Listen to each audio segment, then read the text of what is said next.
weekend. All right, well, let's move on to scouting the Tennessee Titans, because I'm not going to lie, I didn't really think this was how everything was going to unfold. I didn't all thought necessarily. The Chiefs were gonna win. Yeah, they did not. They didn't. Lost in spectacular fashion. And actually, that's where I want to start.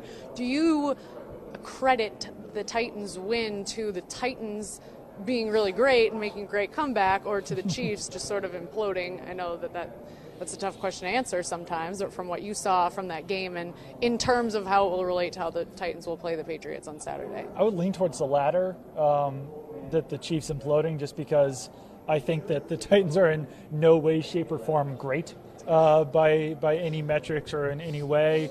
I think that if Travis Kelce hadn't got hurt, this game could have gone a lot differently.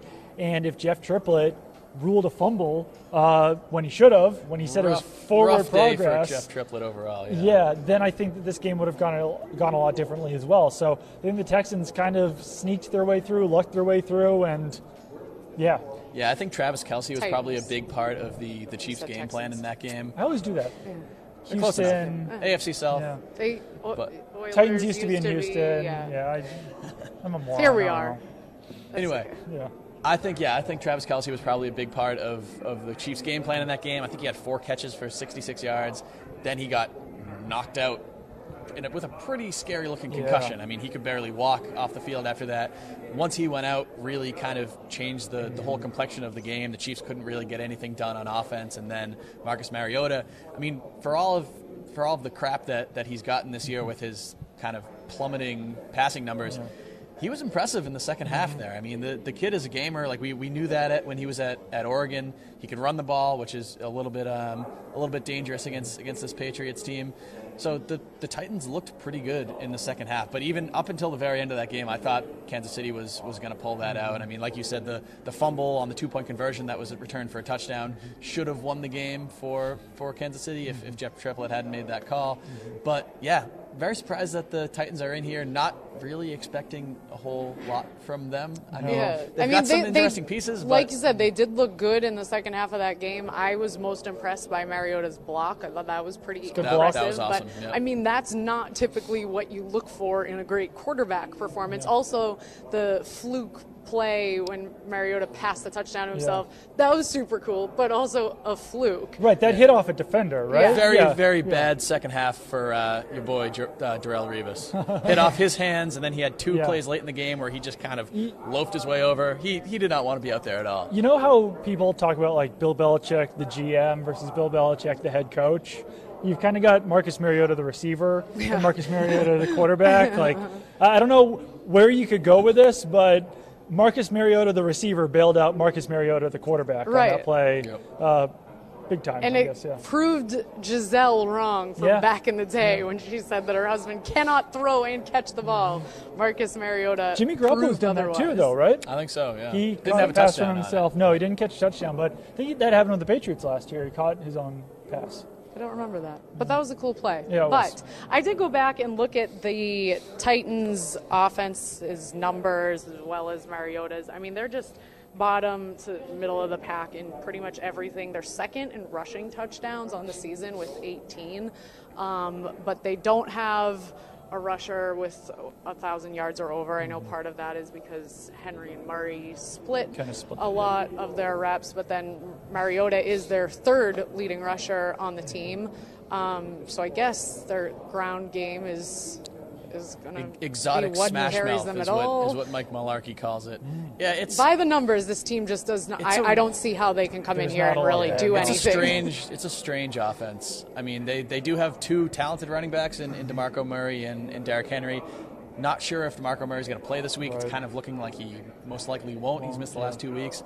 And Derrick Henry looked awesome against Kansas City, but take it back 1 week earlier, he had 28 rushes for 51 yards, which is very, very not good. I mean, that one was against the Jaguars, who are one of the best defenses in the league, but still, he hasn't performed at a consistent level. And then that's really kind of the book on this entire the same thing. This entire Titans team. I mean, they have talent, and when they're on, they're pretty impressive, but there's just been no consistency. The thing that I meant to add about the only real category where they ranked well and being second in rushing touchdowns on the season is that the Patriots defense has let up the second fewest rushing touchdowns in the league this season, second only to Tennessee's defense, but just thought that was interesting. If they're going to be relying on scoring rushing touchdowns, I mean, that has been a strength of the Patriots defense. Yeah, Tennessee's run D, I think, is pretty decent too, but I think that getting Alan Branch back would certainly help against Derrick Henry, just because Derrick Henry is such a massive presence that having a 350-pound defensive tackle to go up against a 250-pound running back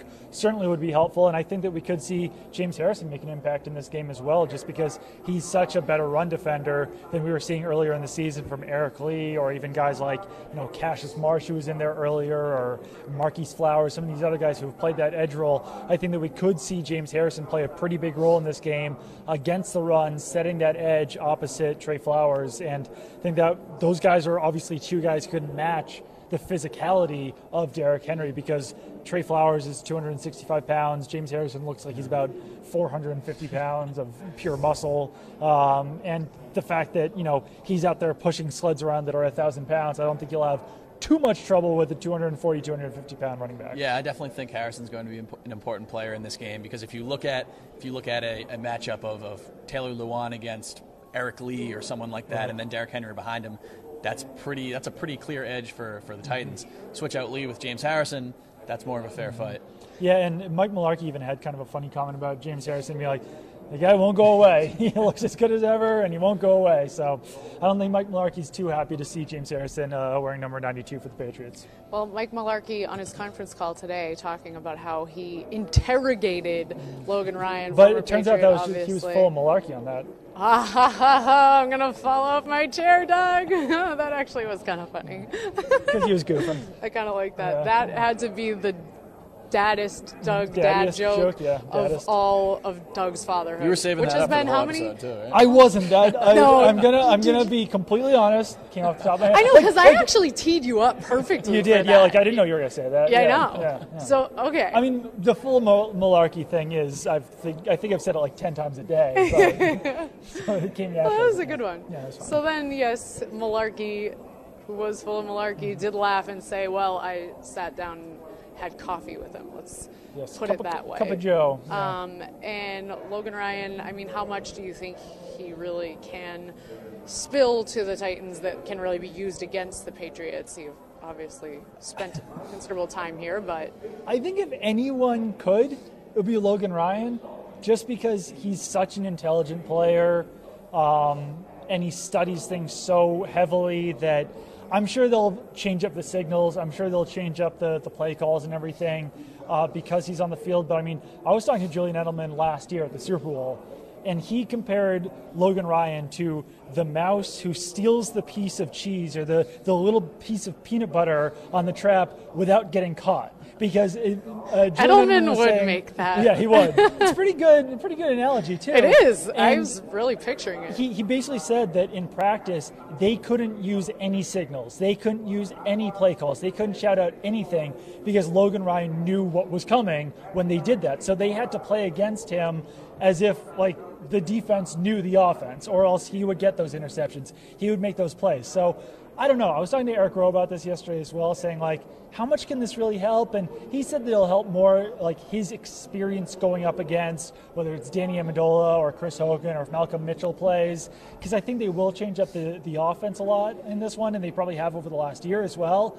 But Logan Ryan is a smart player, and he did play 4 years in this system and obviously studied very hard while he was on this team. So is this a game where Brady relies heavily more on a guy like Cooks, who Ryan hasn't had a chance to play against and kind of know like the back of his hands? It could be, but I think this is going to be a big Rob Gronkowski game just because the Titans are so bad at covering tight ends, and they're also not particularly good at covering running backs. So I think this could be a game where you see Brandon Cooks get 3 or 4, 5 targets maybe, and then they're just going to try to pound it in there to Rob Gronkowski down the seam and to Deion Lewis, Rex Burkhead, James White. I think that's really going to be the key to success for the Patriots in this game. I think they can probably beat the Titans, trying to whip it around to Cooks and Chris Hogan, but I think that the easiest path of victory is through Gronkowski. I think one other thing is that when the Titans go into their nickel defense, Logan Ryan shifts into the slot, then that brings a third cornerback on the field, and that role's kind of switched around a few times this season. So I think that the Patriots might try to force the Titans into their nickel defense and then go after that cornerback who's not Logan Ryan and who's not Adoree Jackson, because that's probably going to be either Chris Hogan or Brandon Cooks going up against that guy. So that could be a favorable matchup there for the Patriots offense. All right, well, overall, I just don't see how the Patriots don't walk away with a win on Saturday night. But I called it a let's get cakewalk. to our keys to victory. What are the keys to them baking a good cake? Showing up. Literally Arriving just to be present. the stadium on time. Doug Kyde's key to victory.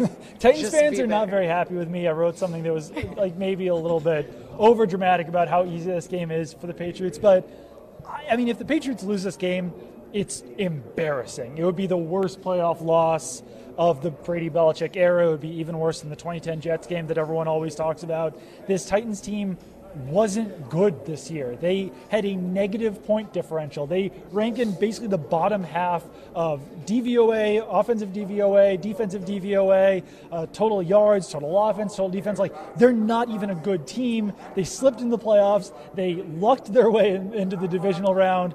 I do not see a possible way that That's the when I Patriots was lose this looking through game. their stats today. I was like, there's everyone got would to have be get hurt. something that they Yeah. are really, really, really good at that's made them successful. No, and they went No. 9-7. They weren't even like that successful. It was a terrible AFC, and they slipped in, and then they lucked into a Kelsey injury and a terrible penalty. Yeah, I mean, I said last week that I thought the Titans were the worst team to make it into the playoffs, and I still stand by that. Even after the way they played in Kansas City. If Mariota has the game of his life, if Derrick Henry runs for 150 yards, if maybe Kevin Byard or Logan Ryan comes up with an interception, I can maybe see an instance where this game plays out a little bit like the Texans, the actual Texans game last year, where it was kind of close for the first half and into the third quarter before the Patriots sort of pulled away. But that's really the closest I could see this Titans team getting. I mean, the last line I saw was 14 points, and I think they're going to have a pretty easy time covering that, honestly. I fear that if there is a colossal upset, I will not be able to handle from now until the beginning of next season. Things are just going to fly off the handle with the collapse of the dynasty and the end of Belichick Brady. And it's all we're going to talk about all summer. And I'm already stressing out just thinking about it.